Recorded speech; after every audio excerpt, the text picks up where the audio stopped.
Primavera del año 146 a.C. El aire arde. El humo asciende negro y espeso desde una ciudad que todavía no nombramos. Y las llamas son tan altas que se ven desde el mar, como si la costa hubiese parido una segunda costa hecha de fuego. En lo alto de una colina, un hombre observa. No diremos su nombre todavía. Lleva la coraza manchada de hollín, las sandalias polvorientas, la espada limpia. Sus oficiales lo miran de lejos, sin acercarse, porque lo que está haciendo no se hace. Ningún general romano lo hace frente a sus tropas. Está llorando. Un anciano vestido a la manera griega se aproxima, cauto, casi reverente. El general gira el rostro y le dice algo. Una sola frase, en griego antiguo. No la repetiremos aún. La ciudad sigue ardiendo. El hombre sigue llorando. Y el siglo, el imperio, el mundo entero, contienen el aliento. ¿Por qué llora el hombre que acaba de ganar la guerra que Roma había temido durante más de un siglo? La respuesta no es la que parece. No es alivio, no es piedad, no es vergüenza. Es algo más antiguo y más oscuro. Y sus ecos llegan, sin descanso, hasta el día de hoy. Lo que Roma hizo aquella primavera no fue solo una victoria militar. Fue otra cosa. Algo que ningún pueblo había planificado nunca con tanta lucidez política, con tanta frialdad de Estado. Pero para entender por qué llora Escipión, hay que retroceder 700 años, hasta una princesa fenicia que escapó de Tiro con un puñado de barcos, oro robado, y la orden de fundar una ciudad nueva en el extremo del mundo conocido. Su nombre era Elisa. La memoria griega la llamaría Dido. La leyenda, recogida por Timeo de Tauromenio y transmitida por Dionisio de Halicarnaso, cuenta que llegó al norte de África alrededor del año 814 a.C. Pidió a los habitantes locales solo el territorio que pudiera abarcar la piel de un buey. Le concedieron la burla. Ella cortó la piel en tiras finísimas, las anudó y rodeó 23 hectáreas de tierra. Sobre esa tierra fundó una ciudad y le dio un nombre sin pretensiones épicas, Kart Hadasht. Ciudad nueva. No es un detalle menor. Cartago no nace de una conquista, ni de un dios fundador, ni de una matanza inaugural. Nace de un truco comercial brillante. Y eso, esa astucia mercantil, esa inteligencia hecha negocio, definirá todo lo que viene después. La leyenda virgiliana que une a Dido con Eneas no es historia, es propaganda. 400 años separan a uno de la otra. Roma necesitaría inventar ese encuentro para darle dignidad mítica al odio que vendría. 3 siglos más tarde, Cartago era ya el corazón del Mediterráneo occidental. Imaginen una ciudad de 300 hectáreas amuralladas, un perímetro de 34 kilómetros, murallas de 13 metros de altura y 9 de espesor. En la base de esas murallas, integrados en la propia piedra, establos para 300 elefantes y 4.000 caballos. Lo cuenta Apiano en su Líbica. Edificios de hasta 6 pisos, los más altos del Mediterráneo. 2 puertos artificiales, uno comercial, circular, y uno militar en herradura. Ingeniería sin paralelo en su tiempo. La población oscilaba entre 200.000 y 700.000 habitantes, según las cifras que aceptemos. No fingiremos certeza donde los antiguos discrepan.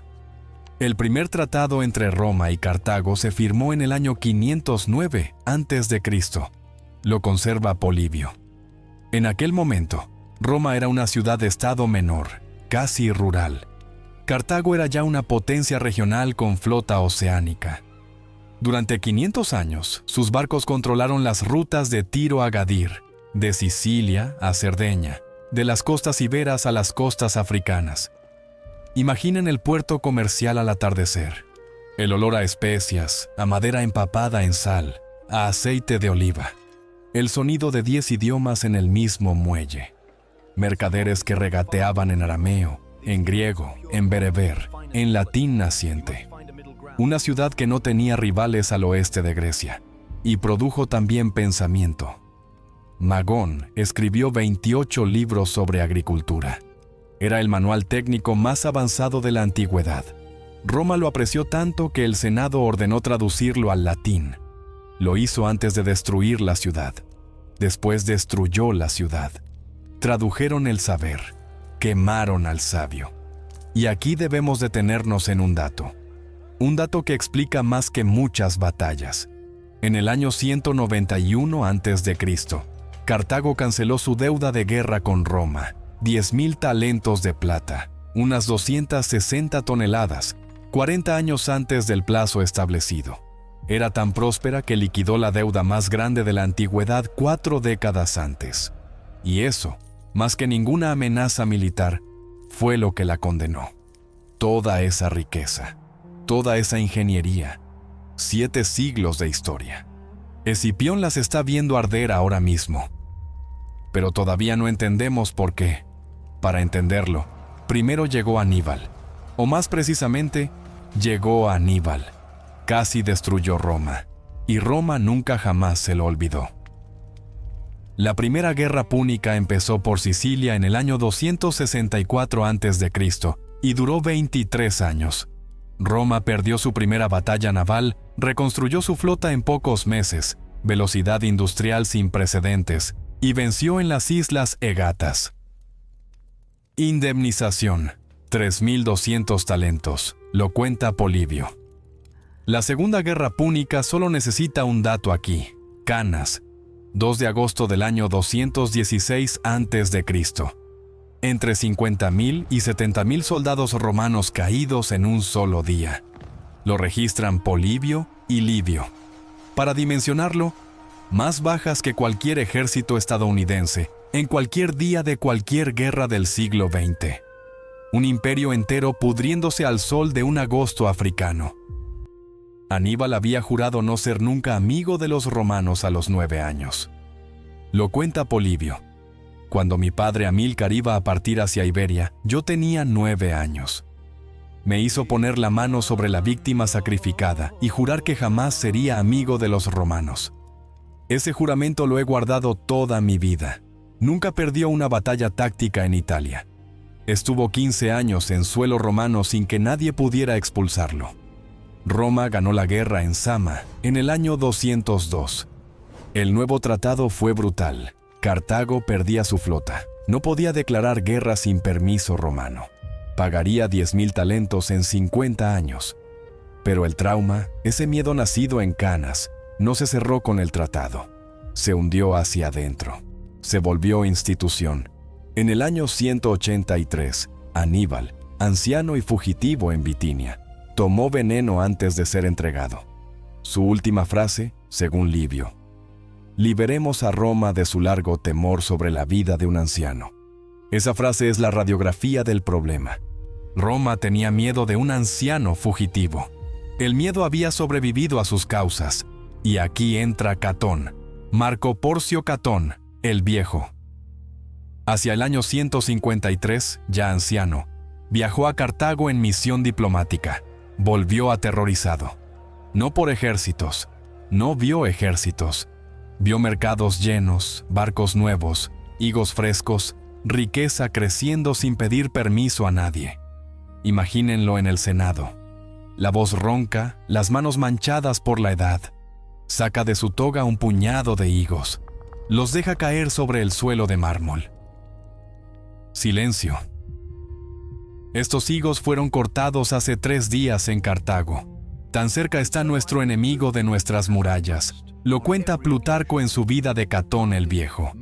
Y al final de cada uno de sus discursos, sin importar el tema, tratados de agua, impuestos, alianzas con pueblos lejanos, Catón cerraba con la misma frase: Ceterum censeo Cartaginem esse delendam. Por lo demás, opino que Cartago debe ser destruida. Lo registra Plutarco. Durante años, década tras década, una obsesión convertida en liturgia política. Catón murió en el año 149, el mismo año en que Roma declaró la guerra que él había exigido durante una década. Nunca vio la ciudad arder. La historia, a veces, tiene un sentido del humor bastante oscuro. Y aquí debemos desmontar algo. La imagen que nos quedó es que Cartago era una potencia peligrosa que amenazaba a Roma. La realidad es exactamente la opuesta. En el año 149, Cartago no podía declarar guerra sin permiso romano. No tenía flota militar. Había pagado completa la indemnización.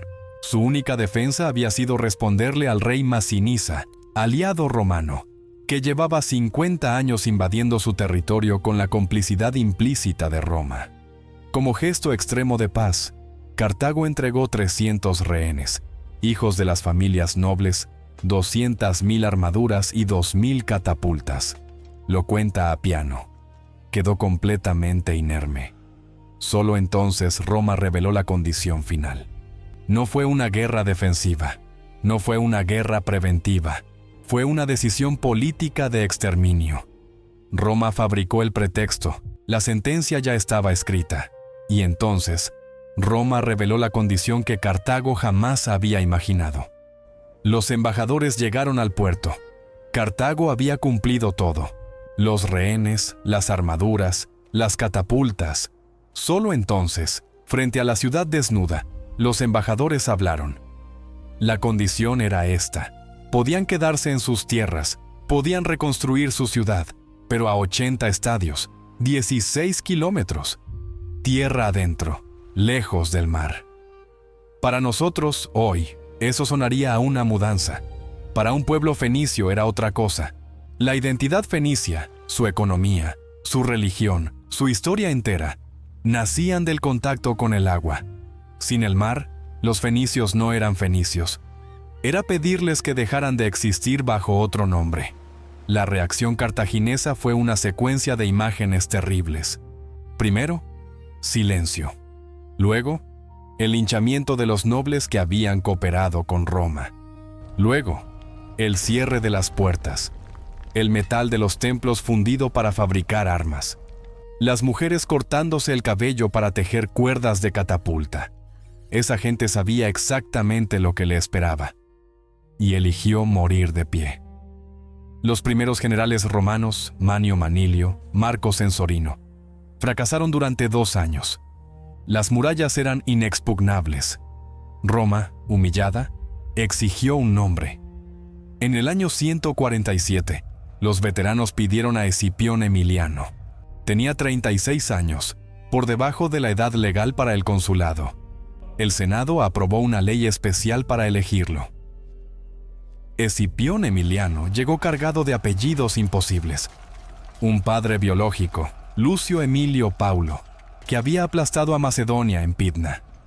Un abuelo adoptivo, el africano, que había contenido a Aníbal en Sama. Él venía a terminar lo que su familia había comenzado, a destruir lo que su sangre solo había logrado contener. Era, además, un hombre culto, helenizado, amigo del filósofo Panecio y del historiador Polibio. Iba a destruir Cartago en compañía de su mejor amigo, un griego que documentaría todo. Hay una ironía fina en eso. La civilización que más amaba a Escipión, la griega, sería el testigo del crimen que su mano firmaría. Su primera tarea, restaurar la disciplina de un ejército mal acostumbrado a 2 años de asedio sin victoria.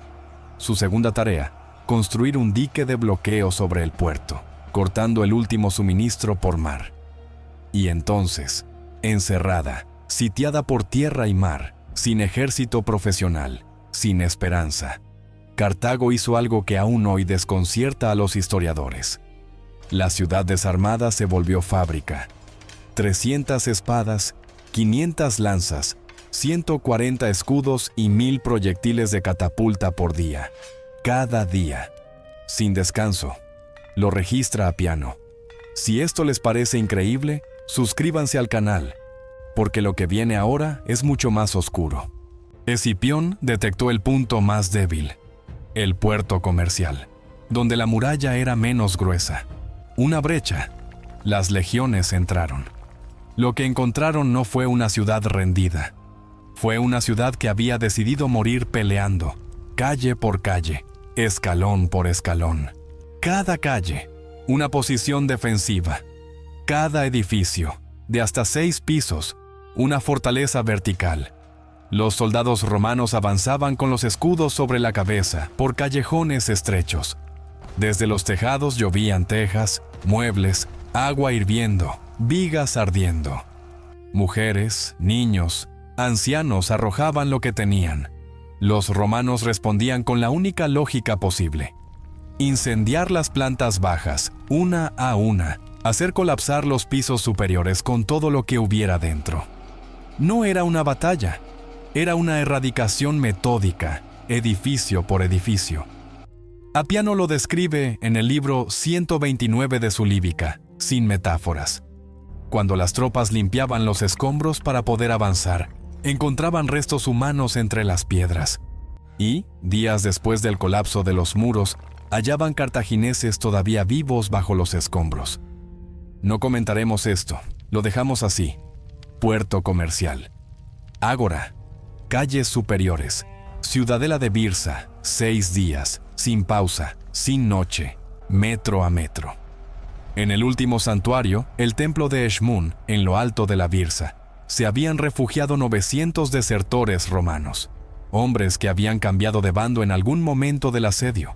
Sabían que la rendición solo significaba la cruz. Resistieron hasta el final, hasta que su jefe los abandonó. Entonces, incendiaron el templo. Murieron adentro.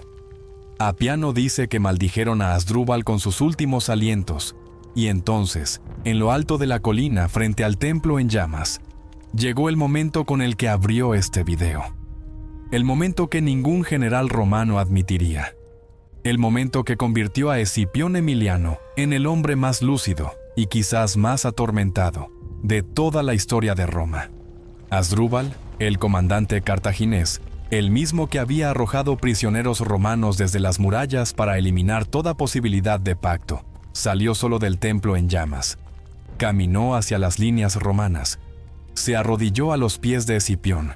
El general lo levantó del suelo y lo mostró a sus tropas. «He aquí a vuestro Asdrúbal». Y entonces, sobre el techo del templo en llamas, apareció una figura, una mujer, la esposa de Asdrúbal. Vestida con sus mejores ropas, teñidas de púrpura tirio, el color del poder fenicio. Maquillada como para un banquete, en medio del apocalipsis, con sus 2 hijos, uno a cada lado, gritó hacia abajo, hacia su esposo arrodillado a los pies del enemigo. Appiano conserva sus palabras, las repetimos sin agregar nada. Miserable, traidor, hombre más cobarde de todos, este fuego me sepultará a mí y a mis hijos. Pero tú, gran general de Cartago, ¿qué triunfo adornarás? ¿Qué castigo no merecerás de aquel a cuyos pies te postras? Acabó con la vida de su hijo mayor, después con la del menor, arrojó los 2 cuerpos al fuego y se lanzó después. Silencio. A pocos metros, Escipión observa. La ciudad arde abajo.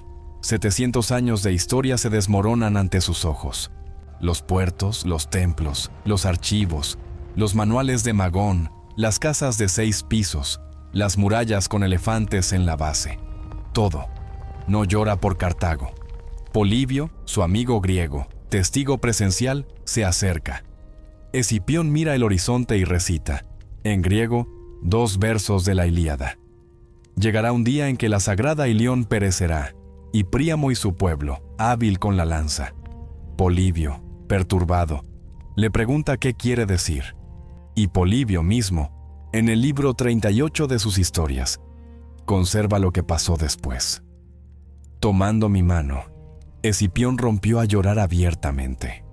Después de meditar largo rato sobre el hecho de que las ciudades, las naciones y los imperios deben todos perecer como los hombres, sin disimular, nombró a su propia patria, por cuyo destino temía cuando reflexionaba sobre la suerte de todas las cosas humanas. Lo entendemos ahora. Escipión no lloraba por la ciudad ardiente. Escipión lloraba por la ciudad que se vería ardiendo alguna vez en el futuro. Lloraba por Roma. Sabía, porque era un hombre lúcido, casi insoportablemente lúcido, que lo que acababa de hacer, ese genocidio sistemático y planificado por un Estado, era una herramienta, Y las herramientas no se desinventan, cualquiera podría usarla. Algún día, alguien la usaría contra Roma. Tenía razón, por supuesto. Pero eso vendría después. Primero, el Senado de Roma tenía trabajo que terminar. Una comisión de 10 senadores llegó a Cartago. El decreto, parafraseado por Cicerón en De Lege Agraria, fue total. La ciudad debía ser arrasada. Ningún hombre habitaría jamás aquel lugar. De los habitantes que quedaban, 50,000 sobrevivieron. Fueron vendidos como esclavos. De una ciudad que había contado entre 200,000 y 700,000 almas, sobrevivió menos de 1 de cada 10. Floro, en su epítome, lo dice con una frase que aún hiela. Durante 17 días continuos ardió la ciudad. Y aquí está la leyenda que todos conocemos. Roma sembró sal sobre Cartago, dicen, para que nada creciera jamás. Es poética, es memorable y es completamente falsa. No aparece en ninguna fuente antigua, ni en Polibio, ni en Apiano, ni en Livio, ni en Floro. La leyenda fue popularizada en torno al año 1930, en el volumen 8 de la Cambridge Ancient History, por el historiador británico B. L. Hallward. Antes de eso, no aparece en ningún texto. Es un mito moderno disfrazado de antigüedad. Lo que sí ocurrió fue más perturbador. Los romanos celebraron una evocatio, un ritual para invitar a los dioses cartagineses a abandonar la ciudad y pasarse a Roma, y una devotio, una maldición ritual sobre el suelo. No fue un genocidio agrícola, fue un genocidio espiritual. Borrar no solo la ciudad, sino su derecho a existir ante los dioses.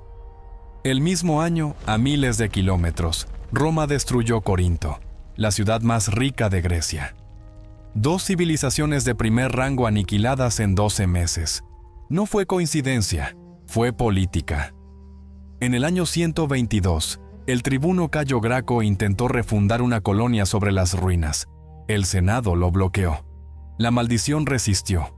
En el año 46 a.C., Julio César ordenó refundar Cartago. En el 29, Augusto completó la obra. La nueva Cartago romana se convirtió con el tiempo en la 4ª ciudad más grande del imperio. La maldición había durado exactamente 100 años. Y la ironía fue aún más fina.